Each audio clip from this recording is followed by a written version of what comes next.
अस्सलाम वालेकुम मेरे फार्मर्स, आप देख रहे हैं मेरा चैनल वेटरी प्लानिट। दोस्तों, आज का हमारा टॉपिक है कॉन्स्टिपेशन इन एनिमल्स, यानी कि जानवरों में कब्ज़ होना।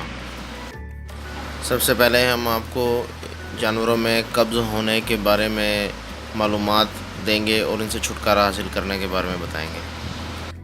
कब्ज़ एक ऐसी बीमारी का नाम है जिसमें जानवरों का गोबर बहुत ज़्यादा सख्त हो जाता है, जिससे जानवरों को गोबर उतारने में बहुत ज़्यादा तकलीफ़ होती है। इसकी वजूहत में चिड़ियों का खुश्क होना, पानी का कम पीना जानवर का, जिसकी वजह से गोबर बिल्कुल खुश्क होकर निकलता है। जानवर की जो कॉलोन है आते हैं वो उनमें स्वेलिंग भी हो सकती है, वो खुश्क भी हो सकती हैं और भी बहुत सारी वजूहत हैं।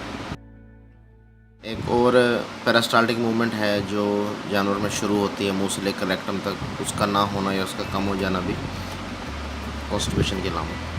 तो आज हम इन सब चीज़ों को डिस्कस करेंगे कि कॉन्स्टिपेशन कैसे होती है और उससे छुटकारा कैसे हासिल किया जाता है।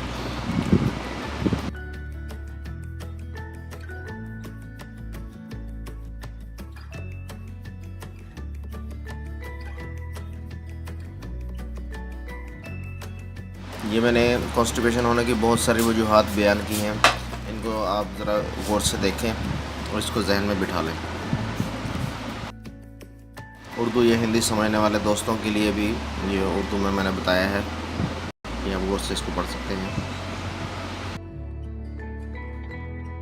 ये मैंने डॉग की तस्वीर शेयर की है जिसमें दिखाया गया है कि कॉन्स्टिपेशन होने के बाद किस तरह की जो है शक्ल इख्तियार करता है जानवर गोबर करने के लिए। एक और तस्वीर आपके सामने है, इसमें देख सकते हैं कि जानवर कैसे अपने पेट को इकट्ठा करके, टांगें इकट्ठी करके ज़ोर लगाता है। इसकी एक अलामत में ये भी है कि जानवर थोड़े थोड़े जो है गोबर के टुकड़े करता है जो कि बहुत ज़्यादा सख्त और खुश्क होते हैं। जानवर को जब कब्ज़ होगी तो वो पेट में दर्द की वजह से ज़ोर से आवाज़ें भी निकालेगा और वो बताएगा कि उसके जो है गोबर नहीं निकल रहा। ये देखें, ये गाय अपनी पूंछड़ उठाकर, दुम उठाकर बेतहाशा ज़ोर लगा रही है और इसका गोबर जो है बाहर नहीं आ रहा। ज़रूरी नहीं है कि गोबर बिल्कुल सख्त हो तो कब्ज़ होगी। बाज़ दफ़ा पतला गोबर मामूली मिकदार में थोड़ा थोड़ा बार बार करना भी कब्ज़ की अलामतों में आता है। एक एनिमेटेड तस्वीर में आपको दिखाया गया है कि कितने छोटे छोटे जो है फीसेस के या स्टूल के टुकड़े जो है ये निकल रहे हैं रेक्टम से। इस चीज़ को हम रेक्टम में रेक्टल पल्पेशन करके और रेक्टम में हाथ डालकर भी चेक कर सकते हैं कि अंदर की क्या सूरत हाल है फीसेस की। अब सवाल ये उठता है कि इसका इलाज कैसे करें। तो इसके लिए सबसे पहले आप जो है मेरे चैनल को सब्सक्राइब करें और बेल वाले आइकन पर क्लिक करें ताकि आपको वीडियोज़ मिलती रहें।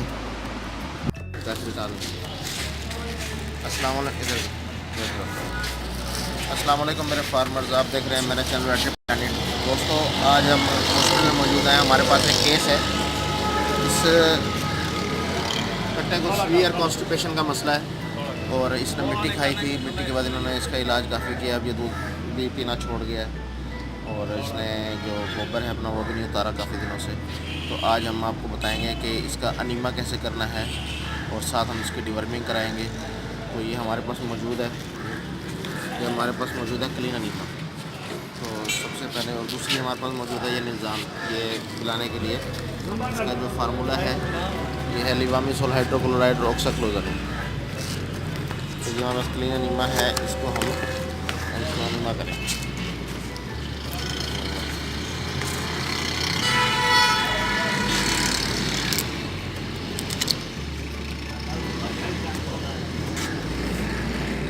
सबसे पहले हमने इसकी सीट उतारी,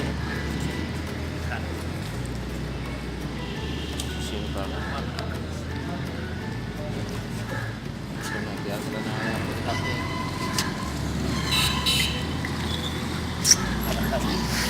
एक खड़ा रहा है पैसा और लाइक कर देना।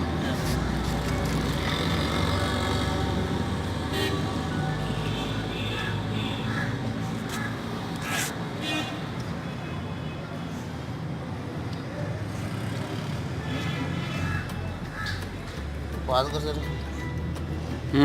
इसको रोकी वीडियो को सर।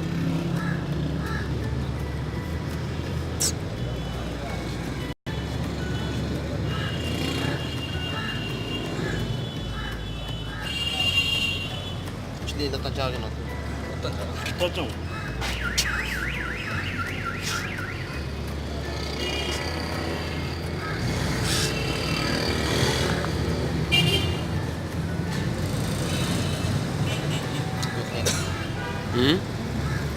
तो ये देखें, ये हम सारी दवा इसके इंसर्ट कर दी है, इसको ये अनीमा हो चुका है। अब हम इसकी डिवर्मिंग करवाएंगे ताकि इसका पेट चालू हो, पेट साफ़ हो जाए। उम्मीद करता हूँ ये वीडियो आपको बहुत पसंद आई होगी। अल्लाह हाफ़िज़।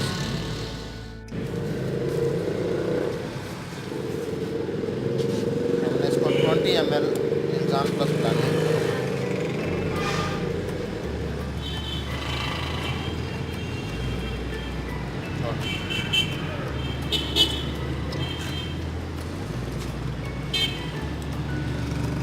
अंदर हाथ निकल पाजना अंदर।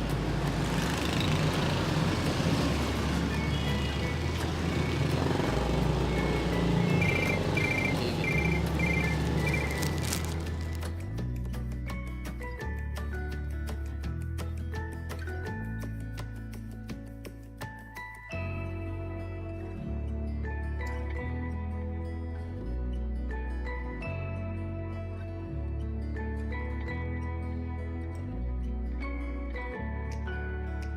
दोस्तों कैसी लगी आपको मेरी वीडियो? उम्मीद करता हूँ ये वीडियो बहुत पसंद आई होगी। तो इसको लाइक कीजिए, शेयर कीजिए, मेरे चैनल को सब्सक्राइब कीजिए और बेल आइकन पर क्लिक कीजिए। अल्लाह हाफ़िज़।